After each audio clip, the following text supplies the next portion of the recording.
Baik, Anda masih menyaksikan MNC News Now dan tadi baru saja kita menyaksikan breaking news juga mengenai pernyataan Kapolri terkait Irjen Pol Teddy Minahasa yang diduga terlibat narkotika. Nah, masih bersama dengan saya ada Pak Arteria Dahlan dari Komisi 3 DPR RI dan juga Pak Ito Sumardi, mantan Kabar Eskrim Polri. Kita ke Pak Ito dulu, Pak Ito. Ini tadi dikatakan bahwa Pak Teddy Minahasa terduga pelanggar oleh Kapolri dan saat ini penempatan khusus. Kalau Anda lihat ini artinya apakah terduga pelanggar ini masih belum ditetapkan tersangka begitu ya? Artinya ini masih dalam penyelidikan atau bagaimana dari pandangan Bareskrim? Ya, baik. Saya akan menyampaikan dua hal ya, Mas David. Yang pertama adalah sudah jelas komitmen Pak Kapolri bahwa Pak Kapolri itu akan sedang melakukan bersih-bersih ya. Ini janjinya di depan Komisi 3 kalau nggak salah. Pak Arteria mungkin masih ingat pada saat beliau diminta untuk RDP untuk kasus Sambo. Sekarang beliau membuktikan komitmen ini dan tentunya Komisi 3 ini sebagai komisi yang mitra dan pengawas eksternal akan selalu mengawasi apakah betul bahwa komitmen yang disampaikan Pak Kapolri itu bahwa beliau akan tidak pandang bulu ya, tidak pandang pangkat, jabatan, tetap semuanya akan ditindak, ataukah mungkin masih ada hal-hal yang mungkin di bawahnya tidak jalan. Nah, tentunya ini tadi disampaikan saya sangat sependapat karena saya juga dulu pernah berdinas dan setiap pemusnahan kita masih mengundang dari DPRD itu ya. Sehingga semua ada saksi, tidak ada lagi yang disembunyikan. Nah, ini tentunya ada satu hal yang menyangkut masalah teknis.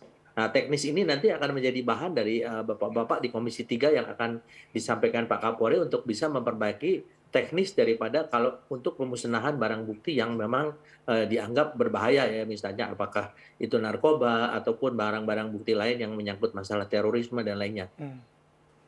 Nah, kalau dari bahasanya Pak Kapolri dikatakan begini, dari penangkapan yang melibatkan 3 orang sipil diamankan, lalu mengarah dan melibatkan Bribka, lalu Kompol Kapolsek, lalu berkembang kepada seorang pengedar dan akhirnya berujung mengarah pada mantan Kapolres Bukit Tinggi dan ujungnya akhirnya Teddy Minahasa. Nah, apakah bahasa Kapolri ini mengisyaratkan bahwa Pak Teddy Minahasa ini akhirnya jadi pengedar begitu?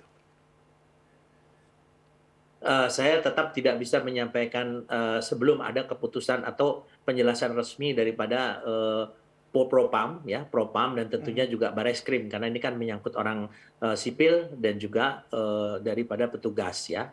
Jadi sehingga Mas David saya kira mungkin untuk kesimpulan daripada materi penyidikan ini saat ini saya belum bisa menyampaikan secara tepat atau secara jelas. Nah, tentunya apa yang disampaikan Pak Kapolri merupakan clue ya, merupakan informasi yang mungkin bisa diterima oleh masyarakat bahwa ada satu perbuatan pelanggaran pidana yaitu menyangkut narkoba yang menyangkut yang melibatkan orang sipil dan aparat kepolisian. Ya di sini pangkatnya mulai daripada bintara, kemudian perwira menengah dan sampai dengan perwira tinggi ya. Tentunya untuk masalah ini yang bisa saya katakan sementara itu ya. Oke, Pak Arteria, tadi bagaimana tanggapan Anda tentang apa yang disampaikan oleh Pak Ito bahwa dari DPR RI, Komisi 3 khususnya yang harus membuat aturan ini bagaimana untuk pemusnahan barang bukti itu?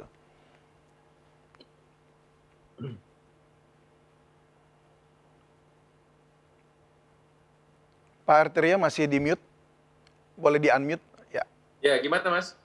Ya, jadi tadi Pak Ito menyampaikan bahwa adalah tugas dari Komisi 3 juga untuk nanti mengatur atau membuat sebuah undang-undang bagaimana caranya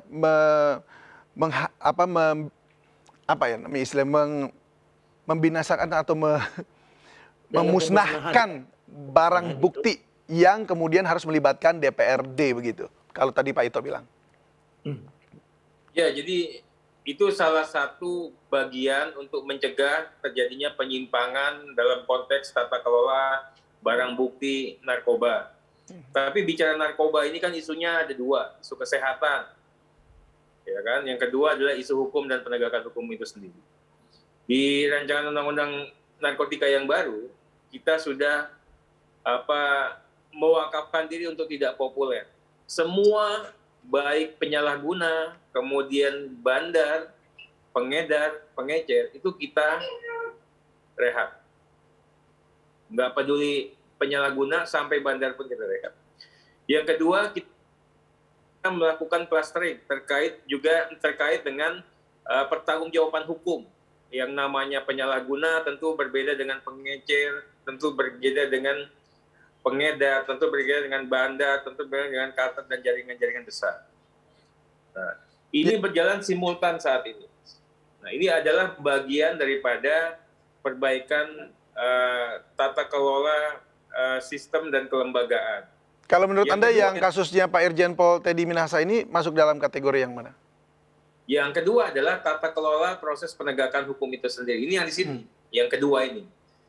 Jadi hukum acaranya, wabil khusus hukum acara internal di kepolisian. Bagaimana tata kelola barang bukti ini, bagaimana prosedur dan mekanismenya harus diperbaharui lagi, harus diperbaiki lagi, harus disempurnakan kembali. Tidak bisa ya penyidik berdaulat atas barang bukti dan atas barang bukti hasil tindak pidana. Nah, di mana-mana pun ya, tadi Pak Ito sudah mengatakan setiap pemusnahan barang bukti melibatkan publik. Publiknya itu siapa? Biasanya itu bupati diwakili sama sekda yang sering datang. Kemudian ketua pengadilan, kejaksaan, dan sebagainya. Nah, ini harus berlembaga dan ini harus berdisiplin untuk itu. Berkali-kali kami mengatakan untuk pemusnahan barang bukti kita dilibatkan apalagi yang berkaitan dengan yang namanya sabu-sabu. Karena sabu itu harganya kan sudah seperti lebih dari emas, 1,2 juta per gram itu loh. Nah, artinya memang menjadi komoditas yang mungkin saja ya bisa membuat semua pihak itu berpraktek menyimpang karena memang ada rentang. Kalau kita lihat harga dasarnya itu 20 sampai 40 ribu prekursor, ya kemudian begitu jadi sabu itu harganya 1,2 juta. Jarak yang begitu luas keuntungan itu bisa untuk membayar siapapun, termasuk juga aparat penegak hukum, penguasa, dan negara itu sendiri. Ini yang harus betul-betul kita jaga. Yang kedua, ya. Gimana Mas? Ya, yang kedua silakan. Yang kedua, kita juga ingin mengatakan Pak Kapolri harus tegas. Pak Kapolri tidak boleh bicara hanya sekadar bicara. Kami sudah mendengar juga berkali-kali bahwa Pak Kapolri akan tidak peduli akan melakukan penegakan hukum kepada siapapun anggota Polri. Tidak peduli pangkat maupun jabatannya akan ditindak tegas. Nah, sekarang ini dibuktikan, ya kan? Tindak tegasnya seperti apa? Dan kami juga ingin melihat Pak Kapolri harus bisa memerintahkan bahwa kejadian Pak Teddy Minahasa ini harus dijadikan pintu masuk, entrance ticket yang begitu mahal dan berharganya untuk mengusut tuntas setuntas-tuntasnya jaringan maupun peredaran narkoba pada tubuh institusi Polri. Untuk mengusut ada tidaknya oknum-oknum Polri ya, yang berlindung di balik institusi Polri ya berpadu padan dengan yang namanya bandar-bandar, kartel maupun jaringan-jaringan narkoba. Baik, Kami Pak juga Arteria. ingin melihat ya dengan adanya kejadian ini upaya-upaya inovatif apa dan upaya perbaikan-perbaikan apa yang bisa ya mencegah ya Polri maupun oknum Polri atau institusi personal yang ada di tubuh Polri untuk bisa terbebas ya terkait dengan praktek-praktek penyimpangan narkoba ini. Baik, kita ke Pak Ito dulu, Pak Arteria. Kita ke Pak Ito. Pak Ito, tadi Pak Arteria bilang bahwa itu sebenarnya sudah ditegaskan oleh DPR dan oleh Komisi 3 bahwa harus menghadirkan pihak lain, baik itu sipil seperti bupati dan sebagainya. Lalu yang dari kasusnya TM ini kita melihat bahwa ini ternyata tidak dilakukan, ada yang tidak dilakukan begitu. Apakah ini sering terjadi begitu Pak? Bapak temui dalam saat-saat ini atau mungkin pada masa waktu itu Bapak sedang berjabat sebagai Kabar Eskrim? Ya, baik. Yang pertama adalah peristiwa ini tentunya mengindikasikan adanya kelemahan. Kelemahan dalam hal produk-produk administrasi yaitu SOP. Saya sendiri juga pada saat berdinas tentunya juga melihat bahwa masih ada hal-hal yang harus diperbaiki, terutama dalam hal pengawasan, pengendalian, dan kepemimpinan. Karena kepemimpinan ini sangat erat kaitannya dengan sumpah jabatan kita pada saat dilantik menjadi anggota Polri. Nah, kemudian kalau dikatakan Pak Arteria tadi itu sangat betul. Tentunya kan DPR itu adalah mitra dari Polri sebagai pengawas eksternal. Jadi peristiwa yang terjadi saat ini yang tentunya akan menjadi bahan dari beliau-beliau di Senayan itu yang untuk menyampaikan dan untuk mengkaji apakah SOP yang berlaku saat ini itu sudah mencakup harapan dari teman-teman di DPR ataukah belum? Kalau misalnya belum, tentunya harus dilengkapi. Dan ini di Polri kita memiliki satu namanya Badan Pengkajian Masalah ya, JIANMA. Nah nanti di sana kalau sudah ada, mengapa ini bisa terjadi? Tentunya dari unsur pengawasan yang lemah, kemudian pengendalian, dan juga tadi kepemimpinan. Jadi saya kira apa yang disampaikan oleh Pak Arteria betul sekali bahwa kita ini kalau Polri ini dengan DPR ini ibaratnya pisau dengan dua mata ya, bermata dua. Jadi di satu sisi kita tentunya diawasi dan di sisi lain kita juga tentunya berharap kalau untuk ada peristiwa-peristiwa ini tentunya kita juga harus melakukan introspeksi ke dalam. Tadi sampaikan oleh Bang Atreya bahwa ini adalah satu entry point ya bagi Polri dan yang paling penting di sini adalah komitmen daripada pimpinan Polri. Tadi sudah disampaikan oleh beliau. Oke, sekarang untuk kasusnya nanti kita harus melakukan secara transparan ya dan mengungkap jaringannya.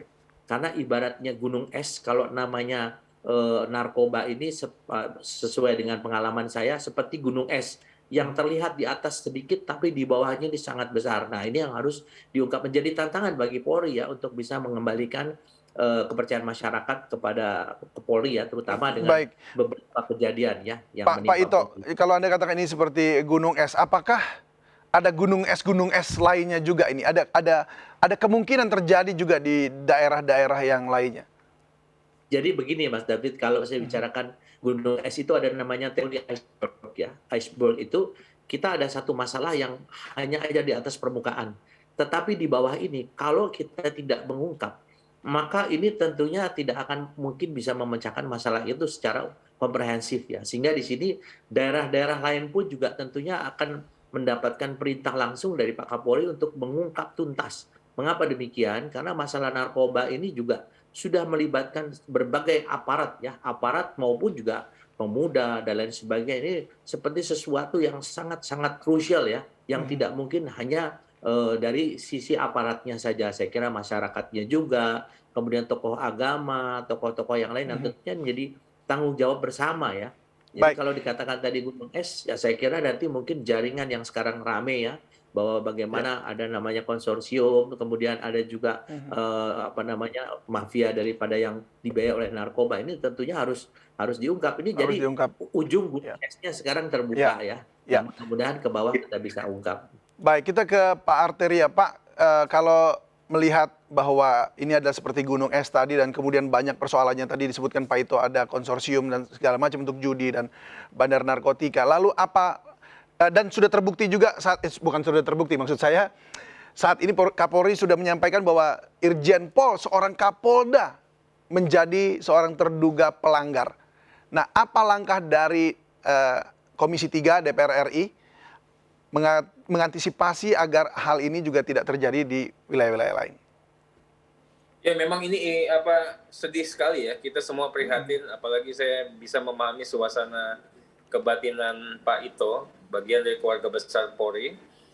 Ini luar biasa, Pak Teddy Minahasa itu bukan hanya orang, tapi dia itu adalah aparat penegak hukum. Beliau itu adalah polisi, bintang 2 lagi, yang dipromosikan menjadi Kapolda Jatim. Diharapkan bisa menjadi personifikasi polisi hebat di tengah masyarakat Jawa Timur. Serambi mukanya Polri. Ini tidak hanya terlibat memakai narkoba katanya. Tidak hanya memakai narkoba, menjadi bagian daripada peredaran dan perdagangan narkoba. Saya hanya mengatakan ini harus dilakukan dengan khidmat serius dan sungguh-sungguh. Tidak bisa tidak, tentunya Komisi 3 ini akan melakukan upaya pengawalan ketat sama seperti hebatnya kami mengawal kasusnya Pak Sambo nantinya. Ya, kita mohon betul ini bisa diusut tuntas setuntas-tuntasnya. Makanya nanti kita akan meminta betul Pak Fadil, Kapolda Metro, Anda yang menemukan, Anda yang mendalilkan, kami ingin ya Anda juga bisa membuktikan sehebat-hebatnya, sekuat-kuatnya, dan sehormat-hormatnya. Tidak hanya pada seorang Teddy Minahasa, tapi kami juga ingin meminta betul bersih-bersih ini bisa sampai kepada jaringan inti peredaran narkoba. Siapa jejaring-jejaringnya? Kami sudah punya kok yang namanya map ya terkait dengan peta gelap peredaran narkoba. Kami juga sudah tahu bandar-bandar dan jaringan-jaringan ini. Ini yang kita katakan kok nggak bisa ya. Dana yang sebegitu banyak, kita punya yang namanya Direktorat Narkoba, kita punya BNN, kok nggak bisa menemukan atau memberantas satupun bandar ataupun jaringan-jaringan besar ini. Ini saatnya. Yang kedua, kami juga ingin meminta dan memaksakan kepada Pak Kapolri agar bersih-bersih ini harus bisa menjadikan bersih-bersih dan tobat. Semuanya tobat nasuha. Tidak boleh ada lagi polisi. Apalagi perwira tinggi. Apalagi bintang 2 yang sedang memimpin menjadi kasatwil. Ya terlibat peredaran berat narkoba. Pak Kapolri kasih sanksi yang tegas. Buktikan kepada rakyat omongan Pak Kapolri tidak hanya kata-kata. Ya, kalau memang sekedar begini nanti bicaranya nanti seperti Pak Sambo. Buktikan bahwa yang bersalah ini dapat dituntut pertanggungjawaban hukumnya secara proporsional, namun adil dan tetap bijaksana. Kami juga berharap ya siapapun yang terlibat ya ini bisa diungkap dalam-dalamnya.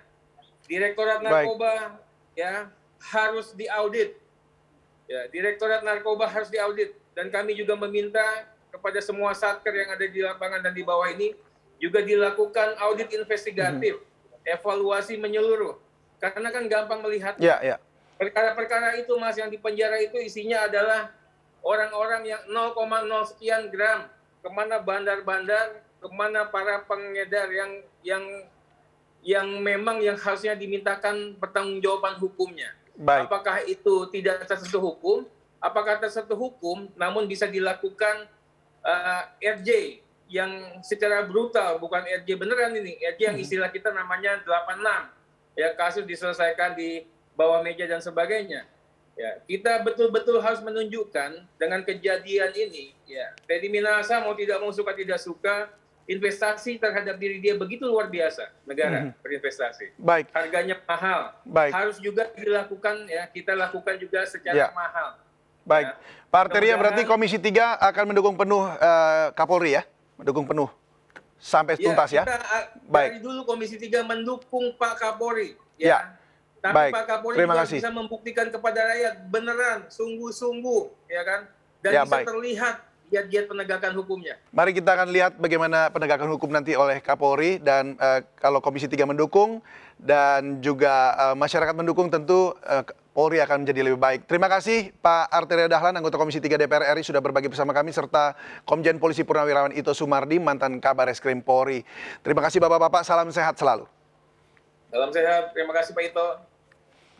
Baik pemirsa, kami akan segera kembali dengan sejumlah informasi menarik lainnya. Tetaplah di MNC News Now.